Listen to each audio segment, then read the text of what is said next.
Andhra Pradesh District Police intercepted a lorry carrying illegal ration rice, exposing a major smuggling attempt. Police in Andhra Pradesh District seized an HR lorry transporting 16 tons of ration rice illegally from Erpedu to Nellore. Acting on the tip of urban CI Venkateshwarlu and his team intercepted the vehicle at Vinamalla Junction on the National Highway near Naidupeta. On inspection, officials found rice bags meant for the public distribution system. The driver and his assistant were taken into custody, and preliminary investigation revealed the consignment was being moved by a man named Ramesh. The seized rice was handed over to the revenue officials for Panchnama and will be transferred to civil supplies authorities. Police said further investigation is underway to determine if others were involved in the smuggling network.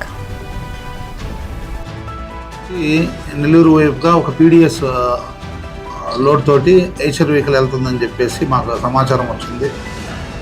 అంతటి వెంటనే మేము react అయిపోయేసి వినమాల అడ్ road దగ్గర Tirupati flyover దిగే దగ్గర vehicle checking పెడితే మాకు AP 13 TV 1395 అనే vehicle ఒక లోడ్తో రావడం జరిగింది. ఆ లోడు ఆపి చెక్ చేస్తే అందులో పీడిఎస్ రైస్ వాళ్ళు ట్రాన్స్పోర్ట్ చేస్తున్నట్టుగా తెలిసింది. ఇందులో డ్రైవరు గుండూరు పృథ్వీ అనే అతనికి అసిస్టెంట్గా శ్రీనివాసరావు అనే అతను ఇద్దరు వస్తున్నారు.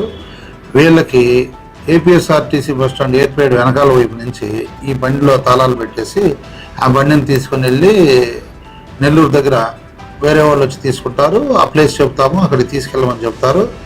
వీళ్ళు ఆ క్రమంలో దీన్ని ఏర్పేడు బస్టాండ్ వెనకాల నుంచి తీసుకొని నెల్లూరు వైపుగా వెళ్తుంటే మనం పట్టుకోవడం జరిగింది. ఇందులో సుమారుగా 16 టన్నుల పీడిఎస్ రైస్ లోడ్ చేసుకొని తీసుకొని వెళ్తున్నారు. దీనికి కారణం రమేష్ అనే అతను తెలుస్తూ ఉంది. ఏర్పేడు నుంచి